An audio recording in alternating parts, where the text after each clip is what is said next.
नमस्कार दोस्तों, welcome to high classes. दोस्तों आज हम देखने वाले हैं जैक बोर्ड द्वारा जारी किया गया मॉडल प्रश्न पत्र कक्षा 9 विज्ञान का देखने वाले हैं। ठीक है, जो आपके बोर्ड एग्जाम के लिए मोस्ट इंपॉर्टेंट है। इसको स्किप मत कीजिएगा, पूरा वीडियो को लास्ट तक वॉच कीजिएगा। ठीक है, और दोस्तों आपका जो एग्जाम होगा बोर्ड एग्जाम, ठीक है, उसमें 40 क्वेश्चन रहेगा, MCQ रहेगा। ठीक है, और इन सभी क्वेश्चन को 40 में से 40 क्वेश्चन को अटेम्प्ट करके आइएगा, पूरा सॉल्व करके आइएगा। क्यों? इसलिए मैं कह रहा हूँ क्योंकि यहाँ पर आपको नेगेटिव मार्किंग नहीं है। ठीक है, अगर आप किसी क्वेश्चन को गलत उत्तर देते हो तो उसके लिए आपको कोई मार्क्स नहीं काटा जाएगा। ठीक है, इसलिए सभी क्वेश्चन को सॉल्व करके आना है, ये आप अभी से याद रख लीजिए। ठीक है, पहला सवाल देखिएगा। ठीक है, निम्न में से किन राशियों का SI मात्रक समान होता है? देखो, चाल का क्या होता है दोस्तों?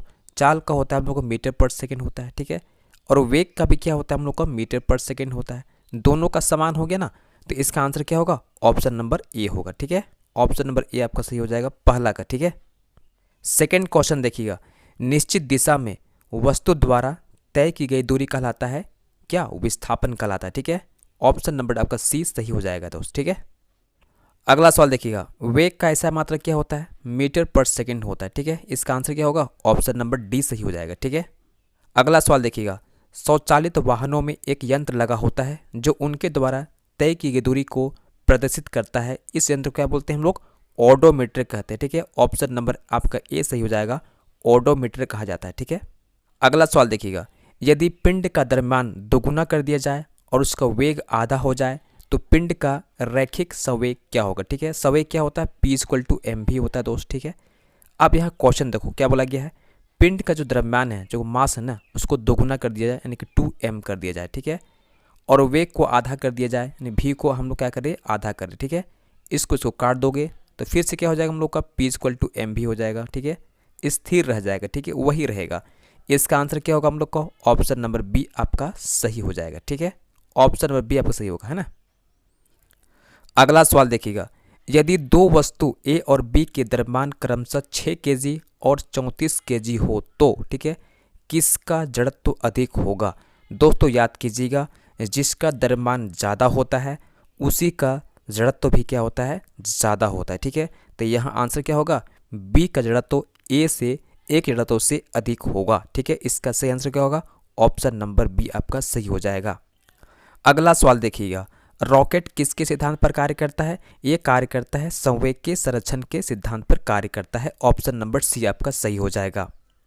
अगला सवाल देखिएगा। 60 kg द्रव्यमान के किसी मनुष्य का भार चंद्रमा पर क्या होगा? ठीक है, जी आपका दिया गया है 10 मीटर पर सेकेंड स्क्वायर। ठीक है, बहुत सिंपल क्वेश्चन दिया गया है। W निकाल देंगे, mg होता है। ठीक है, m मेरे पास दिया गया 60 और इसको 10 से मल्टीप्लाई कर देंगे तो 600 न्यूटन हो जाएगा। और इसको जब निकालेंगे चंद्रमा पर, इसी व्यक्ति को भेज देंगे, चंद्रमा पर जाएगा। ठीक है, तो इसका भार हो जाएगा 1/6। ठीक है, 1/6 से काट दो इसको तो कितना आएगा हम लोग का? 100 न्यूटन आ जाएगा।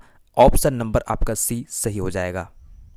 चलिए नेक्स्ट क्वेश्चन करते हैं। यदि दो वस्तुओं के बीच की दूरी को आधा कर दिया जाए तो उनके बीच का गुरुत्वाकर्षण बल किस प्रकार बदलेगा? ठीक है, ये आपका जो क्वेश्चन है फॉर्मूला बेस्ड। ठीक है, याद कीजिएगा। F क्या होता है? G होता है m1। ठीक है, m2/r² हो गया। ठीक है, आपको यहाँ कुछ नहीं करना है, जो r आपका दिया गया ना उसको आधा करना है। ठीक है, दूरी को आधा कर देना है तो r/2 हो जाएगा, इसका होल स्क्वायर हो जाएगा। ठीक है, इसको जब सॉल्व कीजिएगा, ठीक है, तो क्या होगा हम लोग का? ऊपर आ जाएगा 4। ठीक है, यहाँ g हो जाएगा, ये m1 हो जाएगा, ये m2 हो जाएगा, यहाँ पर हो जाएगा r4। ठीक है, तो आप यहाँ देख सकते हो कितना हो गया? 4 गुना हो गया। ठीक है, इसका आंसर क्या होगा हम लोग का? ऑप्शन नंबर ए हो जाएगा, 4 गुना बढ़ जाएगा। ठीक है, नेक्स्ट क्वेश्चन देखिएगा। ध्वनि किस माध्यम से गमन करती है? ठीक है, ध्वनि आपका ठोस से भी कर सकता है, तरल से भी कर सकता है, गैस से भी कर सकता है, यानी कि इसका आंसर क्या होगा? ऑप्शन नंबर डी हो जाएगा, उपयुक्त सभी हो जाएगा। ठीक है, नेक्स्ट क्वेश्चन देखिएगा।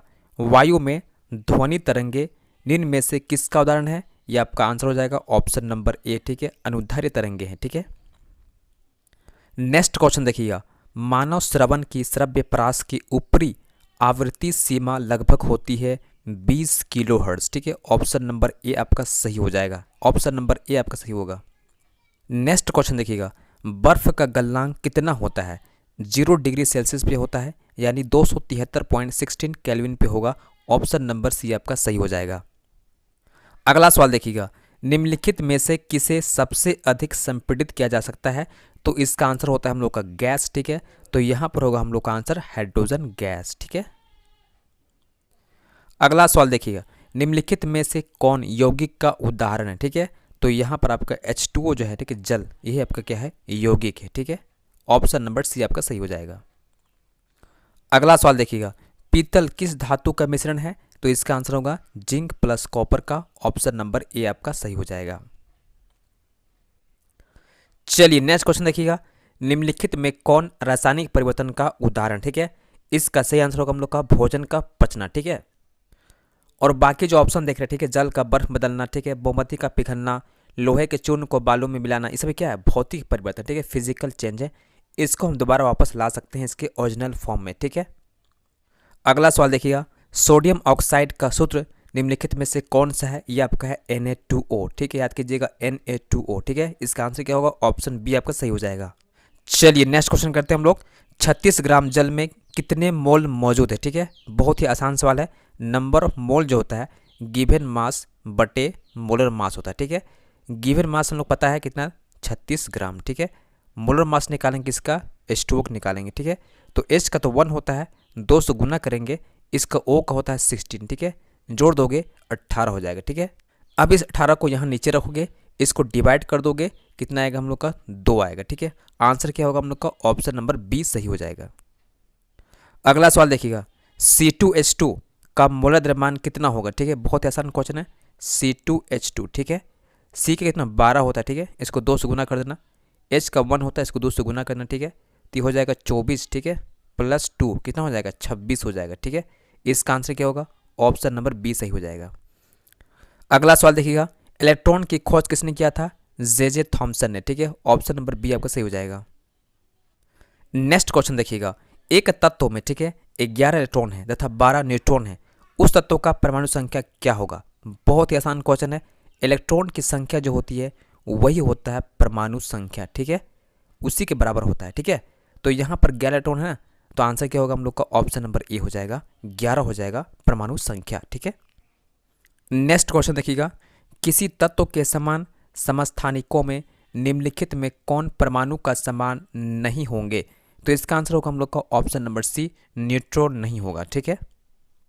नेक्स्ट क्वेश्चन देखिएगा, निम्नलिखित में कौन एक कोशिकीय जीव के उदाहरण है? ठीक है, इसका आंसर होगा हम लोग का अमीबा, ठीक है। अगला सवाल देखिएगा, लाइसोसोम का निर्माण कौन करता है? गोल्जी उपकरण करता है, ठीक है। ऑप्शन नंबर सी आपका सही हो जाएगा। नेक्स्ट क्वेश्चन देखिएगा, कोशिका झिल्ली के आर पार पदार्थों का आना जाना किस प्रक्रिया के द्वारा होता है? तो इसका आंसर होगा हम लोग का प्रासरण द्वारा, ठीक है। नेक्स्ट क्वेश्चन देखिएगा, पौधों के शीर्ष पर कौन सा ऊतक पाया जाता है? तो इसका आंसर होगा विभोज्य ऊतक, ठीक है। इसी से क्या करता है? पौधा आगे ग्रोथ करता है, बढ़ता है, ठीक है। अगला सवाल देखिएगा, रक्त के तरल भाग को क्या कहा जाता है? प्लाज्मा कहा जाता है, ठीक है। आगे देखिएगा, श्वेत क्रांति किससे संबंधित है? दूध उत्पादन से, ठीक है। आगे देखिएगा, निम्नलिखित में कौन रबी फसल का उदाहरण? ठीक है, इसका आंसर होगा हम लोग का चना। अगला सवाल देखिएगा, जीवों के वर्गीकरण का सर्वाधिक मूलभूत लक्षण क्या हो सकता है? तो इसका आंसर होगा हम लोग का ऑप्शन नंबर सी, उसका कोशिका संरचना, ठीक है। आगे देखिएगा, पादप वर्ग का उभयचर, ठीक है, एम्फेबियन किसे कहते हैं? ब्रायोफाइटा को, ठीक है। ऑप्शन नंबर बी आपका सही हो जाएगा। नेक्स्ट क्वेश्चन देखिएगा, व्हेल, ठीक है, ब्लू व्हेल, ठीक है, निम्नलिखित में से किस वर्ग से संबंधित है? तो इसका आंसर होगा हम लोग का स्तनपायी से, ठीक है, क्योंकि जो ब्लू व्हेल होता है ना, अपने बच्चे को दूध पिलाती है, इसीलिए कहलाएगा ये स्तनपायी, ठीक है। मत्स्य में नहीं आएगा, ठीक है, याद कीजिएगा, स्तनपायी में आएगा, ठीक है। अगला सवाल देखिएगा, वैश्विक उष्मा के लिए कौन गैस उत्तरदायी है? तो इसका आंसर होगा हम लोग का कार्बन डाइऑक्साइड, ठीक है, CO2, ठीक है। ऑप्शन नंबर ए सही हो जाएगा। नेक्स्ट क्वेश्चन देखिए, जल प्रदूषण से निम्नलिखित में कौन सा प्रभाव नहीं होगा? तो इसका आंसर होगा फेफड़े संबंधी रोग, ठीक है। आगे देखिएगा, निम्नलिखित में कौन असंक्रामक रोग है? इसका आंसर होगा रतौंधी, ठीक है। नेक्स्ट क्वेश्चन देखिएगा, निम्नलिखित में कौन दीर्घकालिक रोग के उदाहरण है? तो इसका आंसर होगा मधुमेह, ठीक है। लास्ट क्वेश्चन देखिएगा, जीवाणु निम्नलिखित में कौन सा वर्ग में आते हैं, ठीक है। तो इसका आंसर हो जाएगा हम लोग का मोनेरा में आते हैं, ठीक है। ऑप्शन नंबर बी आपका सही हो जाएगा, ठीक है, मोनेरा में आते हैं। दोस्तों अगर वीडियो पसंद आया होगा तो प्लीज़ लाइक कीजिएगा, शेयर कीजिएगा और चैनल को भी सब्सक्राइब करके जाइएगा, ठीक है। चलिए मिलते हैं नेक्स्ट वीडियो में। धन्यवाद। जय